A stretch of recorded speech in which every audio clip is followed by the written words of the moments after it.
Today, we are determined to be the channelers of these changing frequencies into songs, paintings, writings, dance, drama, photography, carpentry, crafts, love, and love. We enlist every instrument, acoustic, electronic, every so-called gender, race, sexual preference, every person as beings of sound to acknowledge their responsibility to uplift the consciousness of the entire fucking world.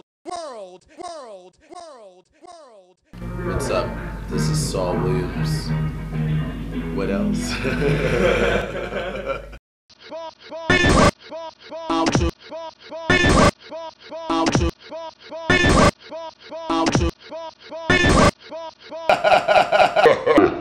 Ladies and gentlemen, it is with the greatest pleasure that I present Niggy Tardust.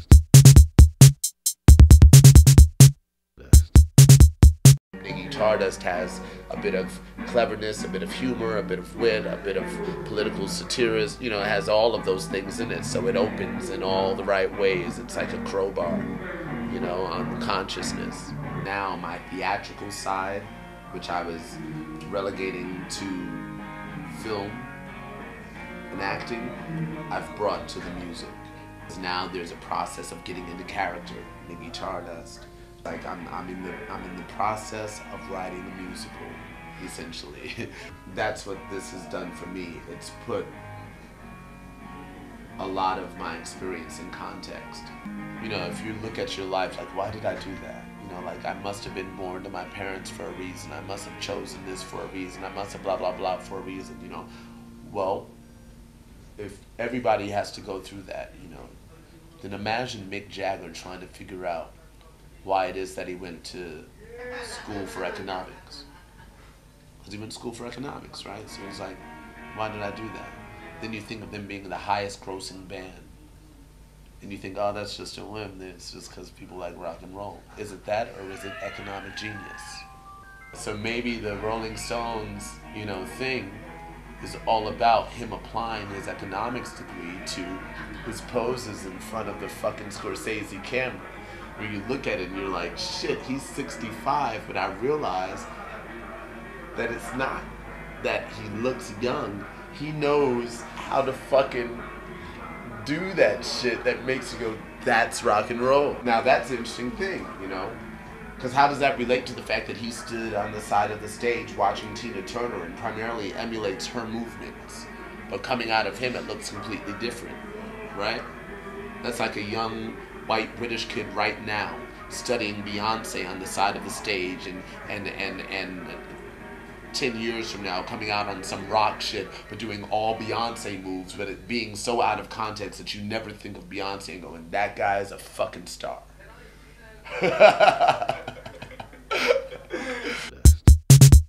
One, we have to acknowledge that you're dealing with a community that is intoxicated by language, that loves slang and ways of shifting intonation and all this shit, so that it's like not liking a regular sandwich without hot sauce. Like, you better put some hot sauce on that. You know, it's like you don't want to say anything straight. You want everything to be like tailor-made for the occasion. Yo, what's up, Dunny? Yeah, I'm saying though. What? Yeah, all right. You know, like everything is carefully measured. Yo, you know what I'm saying? Yeah, you know, like everything is carefully measured. You're talking, I mean, it's the same detail that's put into a nameplate, a name ring, you know, or a Lee suit, or iron shoelaces. It's done with language first. So the intricacy of switching that language from "get out of here, you nigga" to "nigga, you know I'm just playing, what's up, man?" And never an R on it. I mean, any black American especially will tell you that the big distinction between not hearing an R and hearing an R. You know, so that it's not even about the word nigger being used, because nobody's using the word nigger. No one real is. It's nigger. And there's a huge difference, but it's for the subtle ear. It's not that I'm against gangster shit. I just think that I'm more gangster. You understand? I see what I'm doing as gangster. You know? Stepping in, like, I don't think it's gangster to dumb down your shit and sell it to black people. You know? I think it's actually more gangster. Or sell it to anybody, to dumb down your shit. I think it's more gangster to use the infrastructure to enlighten as many people as possible so that they can overcome and overtake the infrastructure. And I think a lot of people, I think Jay-Z does that, you know, by telling and teaching drug dealers how to clean their money. You know, that's pretty much the goal of probably 68% of his music. You know, like, let me show you how to, you know, take this dirty money and make it clean, you know?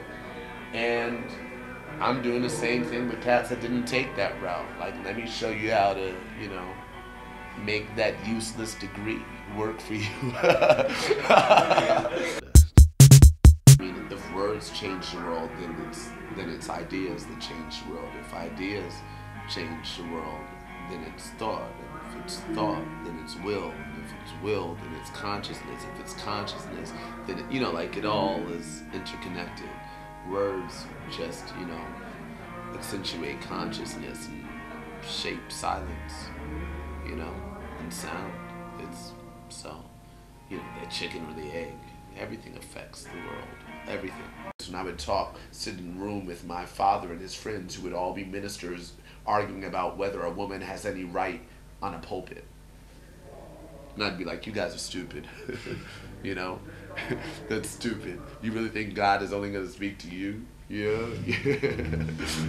You know, what is your dick, your mic stand? Like, you're a fool, you know? And it's crazy to have to tell that to your father, you know?